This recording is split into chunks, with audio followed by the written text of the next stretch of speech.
Hey everybody, this is Rustin with Metalaholic, and with us tonight, Davey of Hardcore Heavyweights. Vanna, how are you doing, brother? Good, man. Doing great. You guys have been having a lot of fun recently out on tour with Every Time I Die. I swear to God, I just literally got done watching the video of your last tour snippet there with Sean and his Day of the Dead thing. Oh yeah. We had a lot of fun on that tour. That was probably one of the best tours that we've ever done. And yeah, there was a bunch of like stuff that. It's funny, we didn't get to film a lot of stuff because we were filming for a music video while we were on there because we did the video ourselves. Right. But that is definitely something that I'm glad we caught on film. Sean with his Possum King routine. He's quite known for, as you could tell by the band members, because we all kind of like, oh, it could be that Sean thing that he does. So he does it all the time. So, but that one was like the crowning achievement. So it was awesome. Yeah, it was hilarious and a somber moment. You guys hailing from Boston, this has to be a rough week for you guys. Yeah, it's tough, man. I think that, if nothing else, I think that we as a people up here in New England in general are kind of used to, like, rougher weather, rougher times, and just I think we're more of a generally harder people anyways. And I think that more than anything, everyone's really just kind of coming together and focusing, on building all of us back up. As far as I know, I am and a bunch of people, instead of like sitting in the wake of this tragedy, and sitting by and just kind of complaining about it, everyone started doing something about it. A bunch of New England bands got on the phone with each other, and we're trying to plan a benefit show. There's bands from this area that just came out with records that are donating if you go buy their record, that all the money goes to one fund in Boston. I think that there's more than anything, it just makes us stronger and, kind of made everyone get real unified real quick. And, it's tragic that something like this has to, happen for this to kind of jump into action, but it does. I think it's a good testament to the type of people that we are around here and the type of people that, we have in this country that, I'm the first one to say that I think humanity is awful and, I hate the things that people do. But, I was also touched and surprised by everyone really coming together and from all different walks of life and supporting us, and people from other states and other countries and everything else supporting everyone here. So it was a tough one, but it was also, really, really reassuring to see what, we could do when we come together. And I think that people need to maybe realize that a little bit more. And, my whole thing was, we talked to some people via internet and stuff because they were asking about us. And I just if you hate someone, if you hate humanity and you hate people so much and you hate this world, then don't live here. Just get off of it. You know what I mean? You don't like them. You don't like the country you're living in. Get out of it. You know what I mean? I just don't understand how the people can, take this much time out to plan something so devastational just because they hate. I think hate is, a very awful thing to put your time into, and I'd rather put my time into more positive things, which is kind of what we're all trying to do right now up here. But we appreciate the support of everybody. And, Boston's a strong place. Absolutely. And, and it's sort of weird because our country's in this place right now where it's sort of going off the rails a little bit. And it's sort of tragic that it takes tragedy to sort of bring out that unifying aspect. The Sandy Hook thing, this happened now. There was just the explosion today in Texas and everything. Yeah. Yeah. I mean, I think I'm upset that, that's kind of what it takes. But, it's like how many things need to happen, in this world before people just start realizing that giving into hate is just worthless. And, all it does is bring people together and unify them. So, I mean, our thoughts go out to, all the victims and all the families affected. A friend of ours lost his girlfriend.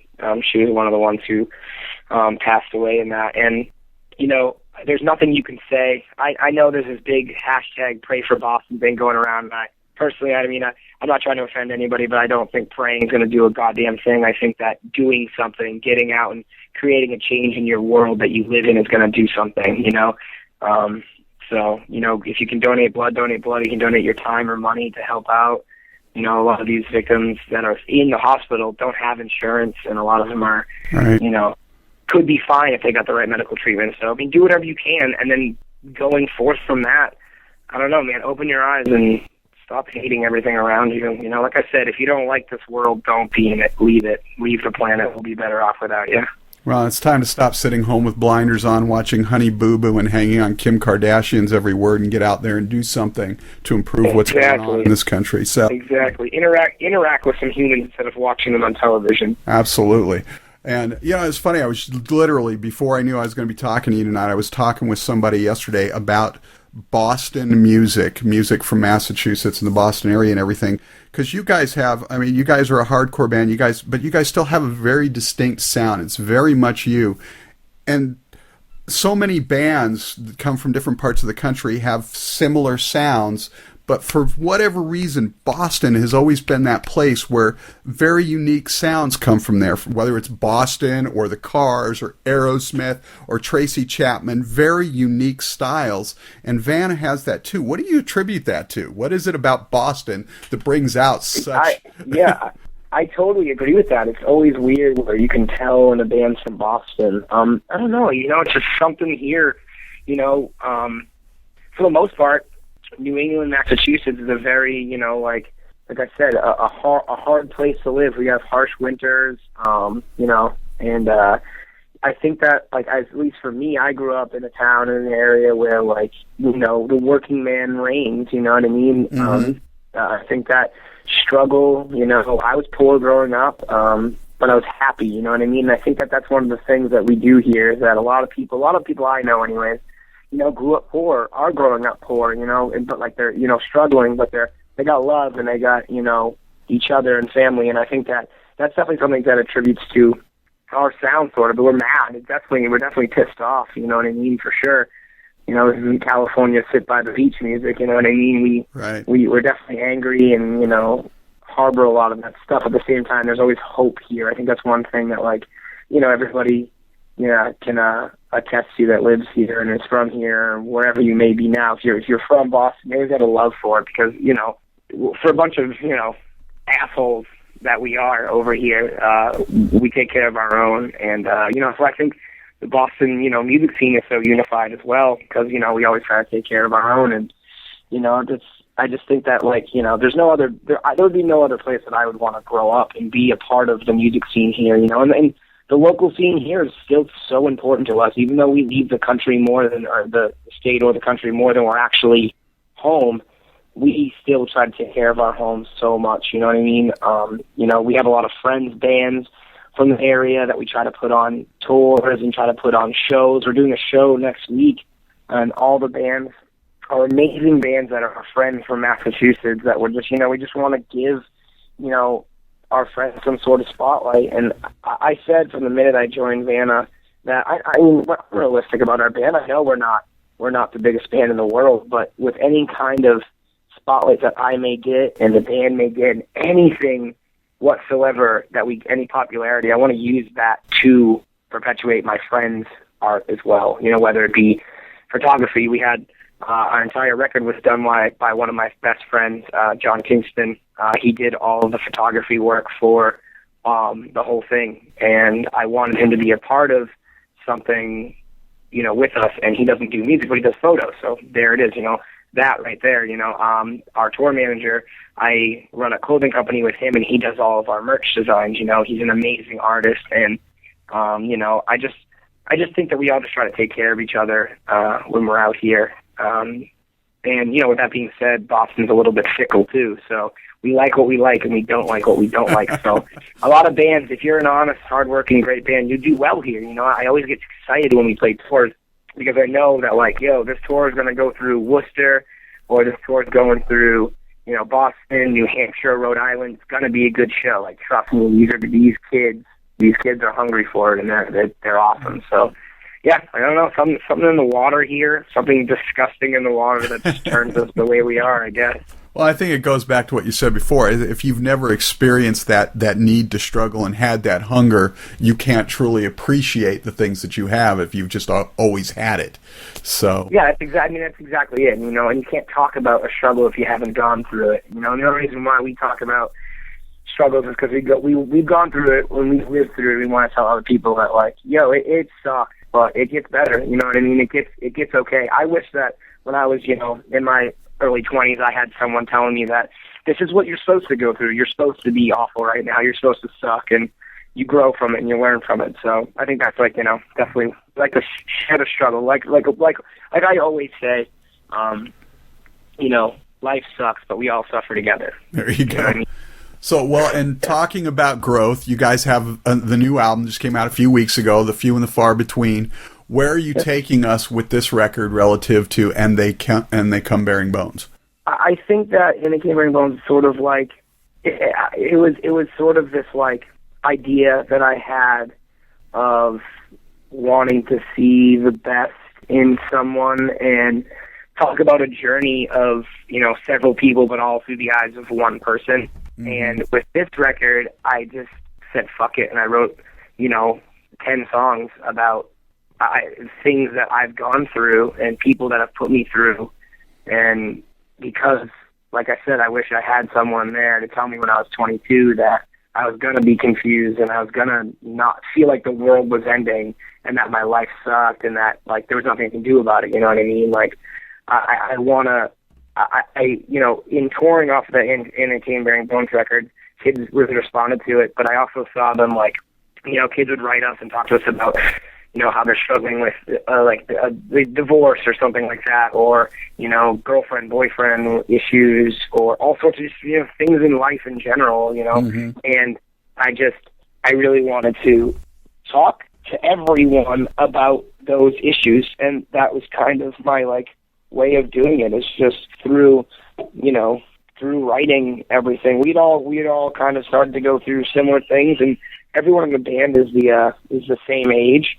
So, we've all kind of, when I would bring them a song, you know what I mean? And they would all be like, oh, yeah, man, I exactly, you know what I mean? Me and Sean grew up in a household that, we both, our dads were just complete losers, but we didn't realize it until we became men, that we were like, wait a second, like, you're not a man. I know what a man is, and I know what it takes to be one, and you are not one. You know what I mean? It's sort of like, if anything, it's sort of the whole record's my coming-of-age realization about a lot of things growing up, and at the same time sharing them with everybody else. The whole theme about the few and the far between is the few and the far between are the people in your life that, for us, it's the people in my life that I come across, that live so far away that, aren't always here, and it's the people that I miss at home. It's all the people that get me through everything, and that's what the few and the far between is. It's the people that make up your life, for better or for worse. Awesome. And this is the first album for Joel and Eric. How did their presence alter the dynamic of creating the album? Yeah, we were all really excited to work with Joel and Eric about, because I've been jamming with Joel in bands for years. He's from New Hampshire, and we've been going back and forth, and finally, I got into a band with him, and I was excited to see him write, and, he just brings a real, I don't know, it's not like a stressful time. He brings a real, laid back sort of approach to adding things in with his guitar, and I'll hear a skeleton of a song, and then Joel will do something, and I'm like, yes, that's exactly, because I don't play guitar, but I hear things in my head, you know what I mean? And right. I'm like, he just knows, he just accompanies the music so extremely well. And it's funny, Eric and I actually didn't once see each other track anything in the studio, because when he went in, I had to work, and then when he came out, he started working, and I started going in. So I didn't see him track anything, which is kind of funny. But I got in the day that they were doing, they started doing guitars, and they started playing tracks for me, and I was just like, what is this? Eric destroyed those songs. I knew he's a great drummer, and getting him in the band was just a no-brainer decision for us when we met him, and he played with us. But he literally murdered those drums. I don't even understand where that even came from. And I texted him and I was like, dude, these drums are insane. Like, they just both bring such a huge force to the band, you know what I mean? And it's not, we never look at it as like, well, you're in Vanna now, like, you know, welcome, you better listen to us. Like, it was never like that. As soon as I joined the band, we all just, like, really excited to write and started jamming. And we've been writing this record on the road for almost a year, you know what I mean? Right. You know, Joel's got a audio engineering degree, and Eric went to Berkeley, so that's, like, kind of two things that kind of, like, you know, brought this new thing to the table. And, you know, we started recording just, like, on the bus on Warped Tour and on the bus in Europe, and really just started, like, just jamming riffs and stuff, and it all just came together so well. So, I mean, those dudes definitely, you know, stepped this band into a whole new world, and I'm so appreciative of both of them and the sacrifices that they've, you know, personally made to just join this band and tour full time. So, great dudes. And for everybody who's not as familiar with you yet or the band, can you give us a little background on you? Tell us how you came to choose music as your path. Yeah, I've kind of always been really into music. I grew up in a very musical household. My mother was a singer for a long time. She was on a couple, like, I don't know if you've ever heard, this is a really old reference, but there's a traveling music group called Up With People. Yes, I do remember them. My mother used to perform with them, and yeah, I just thought it was so cool. And she always had records around the house. And so I think my story is just sort of like a stereotypical, like, my mother was really into music and arts, and, you know, it just helped. She always had music on in the house while she was cooking and all that other stuff. And you know, I grew up in church with her and very musical there. And my stepfather, they got married when I was 15, and they actually met because he was a drum teacher. And I've taken drum lessons since I was like 12 or 13 years old.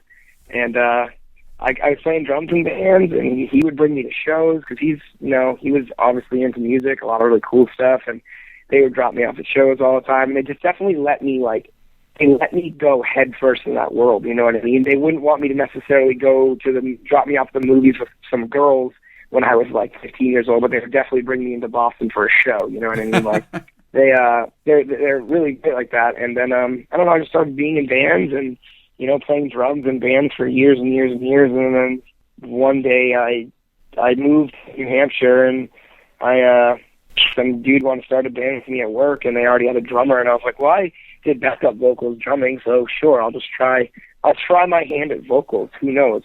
And then I kind of really never really went back to drums again. I played drums in a couple of hardcore bands here and there just for fun and stuff. But yeah, I kind of just, you know, came up and, you know, I'm from Massachusetts, but I've lived in New Hampshire since I was 18, so right. I'm 10 years now. Crap, I'm old.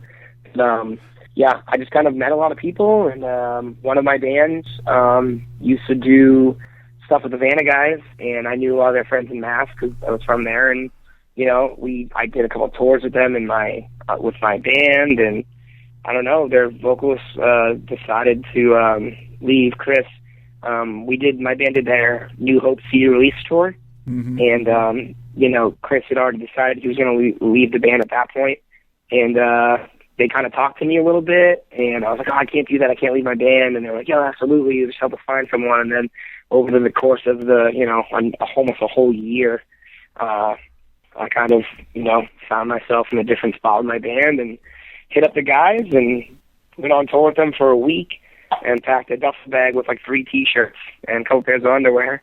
And after about 3 days, they asked me to stay on the whole tour, which was like a month and a half long. And I did the whole tour with the other vocalist, Chris. I came up and did like 1 or 2 songs, and then they asked me to join the band, and I came up and did like 3 songs by myself, and we kind of transitioned like that. And Chris played Warped Tour Boston '09, where that was his last show, and then my first show was a sold-out show at the Worcester Palladium.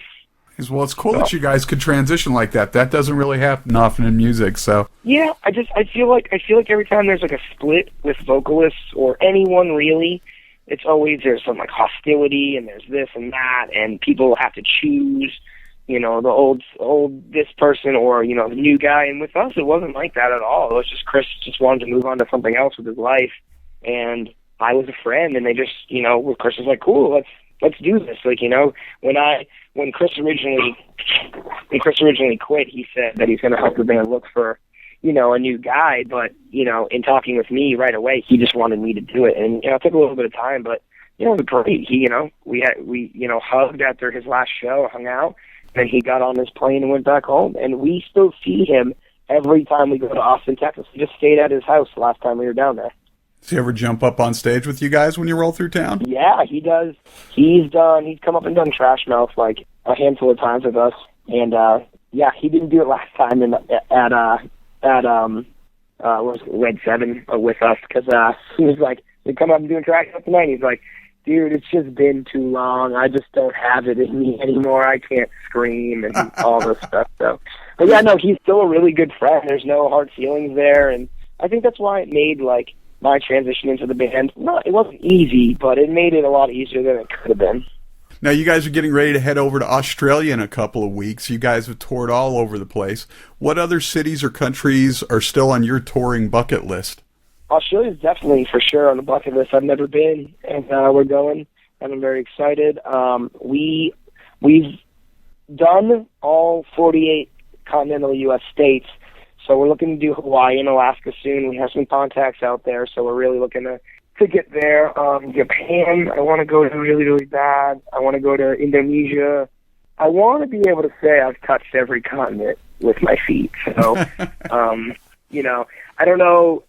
Africa for a while has kind of been, in some turmoil, so bands haven't really been going there.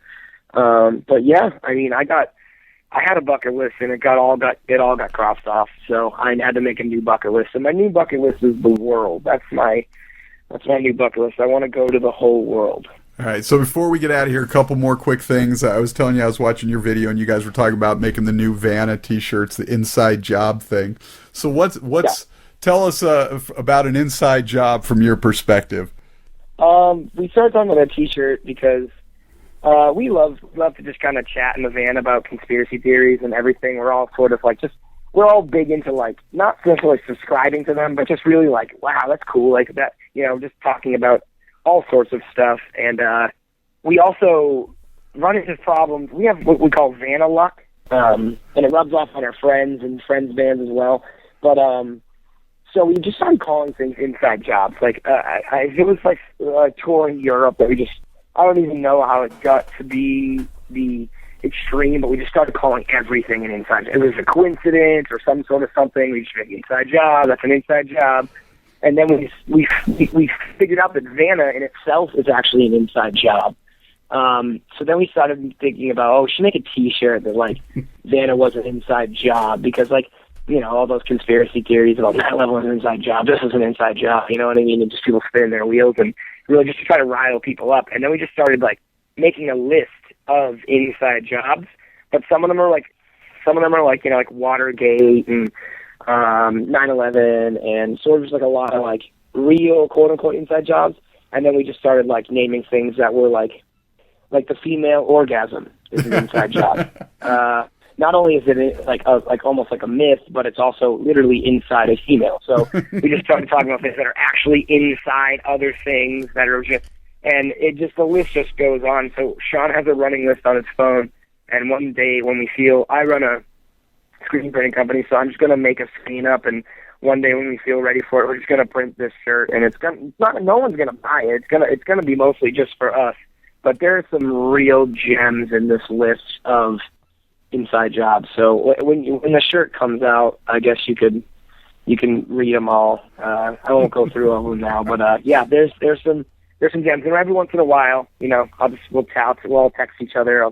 We have a group chat, and I'll just be like, Sean, inside job, and I'll just list a bunch of stuff I thought of, and he's like, noted, I got it. Like, so yeah. Well, every city you play is an inside job. Tour in itself is an inside job. There you go. Our band is an inside job. Yeah, the list goes on. Is there a conspiracy theory out there that you actually do subscribe to? It's not that I subscribe or not subscribe. I love to read them and be like, wow, that's a super, plausible thing to actually like really happen. Do I believe that the government was in on 9/11 to a certain extent? Yeah, sure, absolutely. I can't prove anything, and I can't do anything about it. So for now, I'll just, I just try to educate myself and read as much as I can. I read views on both sides of things to gain the most amount of knowledge.